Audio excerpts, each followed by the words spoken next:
രാജ്യത്ത് ഈ രാജ്യത്ത് ഏറ്റവും കൂടുതൽ പെൻഷൻ കൊടുക്കുന്ന സംസ്ഥാനം അത് കേരള സംസ്ഥാനമാണ്. മറ്റുള്ളതൊക്കെ സംസ്ഥാനമൊക്കെ നോക്കിയാൽ 500 രൂപ 600 രൂപ അതിന്റെ അപ്പുറത്തേക്കില്ല, 2000 രൂപയാണ്. പക്ഷെ ഇത് പറയുമ്പോൾ ഒന്ന് പറഞ്ഞു പോയാൽ പോരാ. പക്ഷെ എങ്ങനെയാണ് ഓരോ കുടുംബത്തിലേക്ക് ചെന്ന് എത്തുക എന്ന് നോക്കിയാൽ, ഒരു ഉദാഹരണം എടുത്താൽ ഈ ആലുവ മുനിസിപ്പാലിറ്റി തന്നെ എടുക്കുകയാണെങ്കിൽ, ആലുവ ഇപ്പൊ ഞാൻ ഒരു കണക്കെടുത്ത് നോക്കി ക്ഷേമ പെൻഷൻ എത്ര പേർക്കുണ്ടെന്നുള്ളത്. ആ കണക്കെടുത്ത് നോക്കുമ്പോൾ ഞാൻ കണക്കെടുത്തത് സെക്രട്ടേറിയറ്റിൽ നിന്നാണ്, LSDG ഡിപ്പാർട്ട്മെന്റിൽ നിന്ന് പോയി പരിശോധിച്ച് കേരള സംസ്ഥാനത്തിന് മുഴുവൻ എടുത്തു നോക്കി. അപ്പോൾ ഞാൻ ഇവിടെ വരുന്നത് കൊണ്ട് ഞാൻ ആലുവയിലെ മുഴുവൻ നിയമസഭാ മണ്ഡലത്തിലെ അല്ല, ഞാൻ ഈ മുനിസിപ്പാലിറ്റിയിലെ മുഴുവൻ എൻ്റെ കയ്യിലുണ്ട്, മുനിസിപ്പാലിറ്റി മാത്രമാണ് ഞാൻ പറയുന്നത്.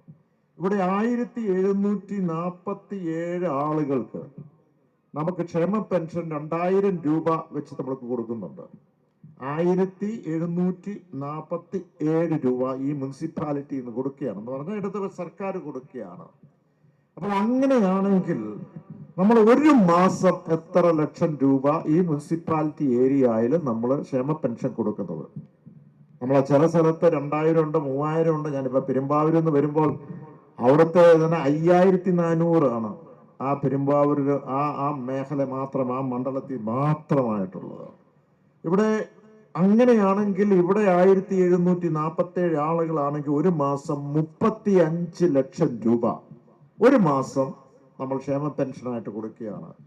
ഒരു വർഷം നമ്മൾ എന്ന് പറഞ്ഞാൽ ഇൻറ്റു നമുക്ക് 12 നോക്കിയാൽ 4,19,00,000 രൂപ ഇപ്പോൾ നമ്മൾ ക്ഷേമ പെൻഷൻ വേതനമായിട്ട് നമ്മൾ പാവപ്പെട്ടവർക്ക് കൊടുക്കുക.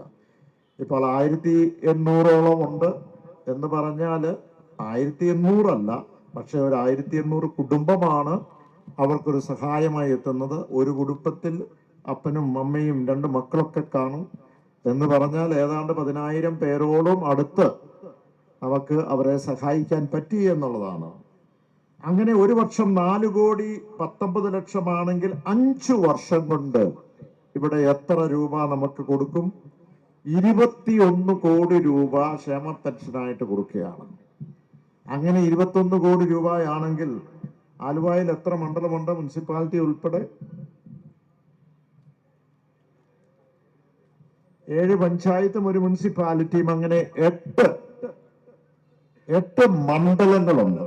അങ്ങനെ 8 മണ്ഡലങ്ങളില് ഞാൻ ശരാശരി ഈ നമ്പർ തന്നെയാണ് മറ്റു പഞ്ചായത്തിലേക്ക് പോകുമ്പോൾ കൂടുതലേ വരികയുള്ളൂ, ജനസംഖ്യ കൂടുന്നിടത്തോട്ട് കൂടുതലേ വരികയുള്ളൂ. അങ്ങനെ ഈ നിയമസഭാ മണ്ഡലം എടുക്കുകയാണെങ്കിൽ നമ്മൾ ഏതാണ്ട് 168 കോടി രൂപ ഈ നിയമസഭാ മണ്ഡലത്തിൽ ക്ഷേമ പെൻഷനായിട്ട് കൊടുക്കുന്നു എന്ന് പറയുമ്പോൾ തീർച്ചയായും ഇത്രയും ആളുകൾ, ഞാനിവിടെ ഈ മുനിസിപ്പാലിറ്റിയിൽ ഏതാണ്ട് 10,000-ഓളം പേര് വരുന്നു. എല്ലാ പഞ്ചായത്തുകളും 10,000-ഉം 15,000-ഉം പേര് അംഗങ്ങള് ഈ പറഞ്ഞ ഓരോ കുടുംബം കൂടെ കൂട്ടി വരുമ്പോൾ 10,000-30,000 35,000 ആ അംഗങ്ങൾക്ക് നേരിട്ടുള്ള ഒരു പ്രയോജനമാണ്. ഈ അമ്മമാരോടൊക്കെ ഞാൻ സംസാരിക്കുമ്പോൾ ഒരു കാര്യമുണ്ട്, ഞങ്ങൾ പല രീതിയിൽ എന്തൊക്കെയാണ് വേറെ ഇനി ആവശ്യം എന്നൊക്കെ ചോദിക്കുമ്പോൾ ഒരു കാര്യം വളരെ വ്യക്തമാണ്. ഞങ്ങള് സാറേ ഈ കാര്യം ഒരിക്കലും മറക്കില്ല, മാത്രമല്ല ഇടതുപക്ഷത്തെ ഞങ്ങളുടെ മനസ്സിൽ എപ്പോഴും ചേർത്ത് പിടിക്കും എന്ന് പറയുണ്ടായി. അപ്പൊ ഇത് മാത്രമാണോ?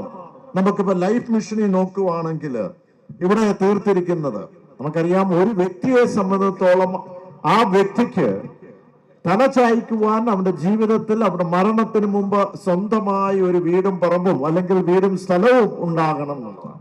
അതാണല്ലോ. അപ്പൊ ഈ ലൈഫ് മിഷൻ ആദ്യമേ നമ്മൾ കൊണ്ടുവന്നു കഴിഞ്ഞപ്പോൾ 2021 എന്താണ് പറഞ്ഞത്? UDF പറഞ്ഞത് ഞങ്ങൾ അധികാരത്തിൽ വന്നാൽ ഇത് നിർത്തലാക്കുമെന്നുള്ളത്. പക്ഷെ ഇവിടെ ഈ നിയമസഭാ മണ്ഡലത്തിൽ 1891 വീടുകൾ 1891 വീടുകൾ പാവപ്പെട്ട് കൊടുക്കാൻ കഴിഞ്ഞു എന്ന് പറഞ്ഞാൽ അവർക്ക് താമസിക്കാൻ, ഒരു കുടുംബത്തിന് അപ്പനും അമ്മയ്ക്കും 2 മക്കൾക്കും താമസിക്കാൻ, സുരക്ഷിതമായി താമസിക്കുവാൻ സർക്കാർ ഏർപ്പെടുത്തിയ ഒരു പദ്ധതിയാണ്.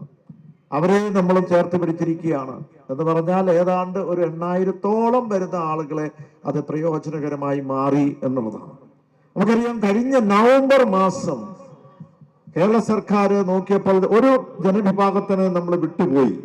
അത് കുറച്ച് നിർദ്ദേശങ്ങൾ വന്നതിന്റെ അടിസ്ഥാനത്തിലാണ് 35 വയസ്സിനും 60 വയസ്സിനും ഇടയ്ക്കുള്ള വനിതകൾ, സ്ത്രീകൾ, വേറെ വരുമാനമില്ല, ക്ഷേമ പെൻഷൻ ഒന്നുമില്ലാത്തവർക്ക് നമ്മൾ 1000 രൂപ വെച്ച് കൊടുക്കാൻ തീരുമാനമായി. ആ 1000 രൂപ വെച്ച് കൊടുക്കുന്നതിന് ഞാൻ സെക്രട്ടേറിയറ്റുമായി അന്വേഷിച്ചപ്പോൾ 18 ലക്ഷം പേര് ഇപ്പൊ രജിസ്റ്റർ ചെയ്തു. 2 ദിവസം മുമ്പ് 8 ലക്ഷം പേർക്കുള്ള പണം ഇപ്പൊ നമ്മൾ കൊടുത്തു കഴിഞ്ഞു. ഇവിടെയും പല സ്ഥലങ്ങളിൽ നമുക്ക് ഇപ്പൊ കിട്ടിക്കാണും. ഇത് കൂടാതെ നേരിട്ട് ഒരു സഹായം എന്ന് പറയുന്നത് നമുക്കറിയാം, ചികിത്സാ സഹായം. ഇപ്പോൾ ഇവിടുത്തെ വികസനമായാലും ഇവിടുത്തെ MLA ആരാന്ന് ചോദിച്ചാലും അത് UDF ആയാലും LDF ആയാലും ആരായാലും സർക്കാരിന്റെ പദ്ധതികളൊക്കെ സർക്കാർ എല്ലാവർക്കും കൊടുക്കും. ഇവിടെ ഈ മുനിസിപ്പാലിറ്റി കൊടുത്തിട്ടുണ്ടെങ്കിൽ കൊടിയുടെ നിറമോ പാർട്ടിയുടെ പേരോ അത് മുന്നണിയുടെ പേരോ ജാതിയോ മതമോ ഒന്നും നോക്കിയിട്ടല്ല. അപ്പോൾ അതുപോലെ MLA ശുപാർശ വെച്ച്, ജനപ്രതിനിധിയുടെ ശുപാർശ വെച്ച് മുഖ്യമന്ത്രിയുടെ ദുരിതാശ്വാസ നിധിയിൽ നിന്ന് ചികിത്സാ സഹായമായി പലരും ചെല്ലും. ആ ചെല്ലുന്ന വഴിക്ക് നമ്മൾ 30,000, 50,000, 1 ലക്ഷം രൂപ വെച്ച് കൊടുക്കുന്ന കോടിക്കണക്കിന് രൂപ.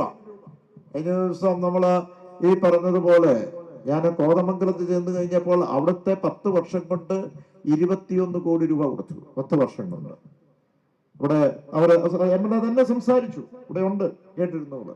എന്ന് പറഞ്ഞാൽ വാരിക്കോരി കൊടുക്കല, ഇവർക്കാണോ അർഹതപ്പെട്ട വന്നവർക്ക് മുഴുവൻ രോഗിയാന്ന് പറഞ്ഞവർക്ക് ഒരു കാര്യം എടുത്ത് മാറ്റിയിട്ടില്ല. 10 വർഷം കൊണ്ട്, 5 വർഷം കൊണ്ട് അതിന്റെ പകുതി എടുത്തോട്ടെ, അല്ലെ ഇവിടെ അതിന്റെ പകുതി എടുത്തോട്ടെ. അതും ഞാൻ പറഞ്ഞല്ലോ, അതിനകത്ത് വേറെ ഒന്നും പാർട്ടി നോക്കിയിട്ടില്ല, ജാതി നോക്കിയിട്ടില്ല, കൊടിയുടെ നിറം നോക്കിയിട്ടില്ല, ഏത് മുദ്രാവാക്യം വിളിക്കും നോക്കിയിട്ടില്ല. പക്ഷെ അവർക്കും നമുക്ക് കൊടുക്കാൻ കഴിഞ്ഞു എന്നുള്ളതാണ്. അപ്പോൾ ഇത്ര മാത്രം നമുക്ക് നേരിട്ട്, ഇനിയും പലതുകൊണ്ട് ഞാനൊന്ന് സൂചിപ്പിച്ചു മാത്രമേ ഉള്ളൂ, നേരിട്ട് ഇത്രയും വ്യക്തികൾക്ക് ഒരു ക്ഷേമ പെൻഷൻ കിട്ടുന്നത് വേറെ ഒരു സ്ഥലത്തുമില്ല. അത് കേരള സംസ്ഥാനത്ത് മാത്രമാണ് എന്ന് ഞാനൊന്ന് ഓർക്കുകയാണ്.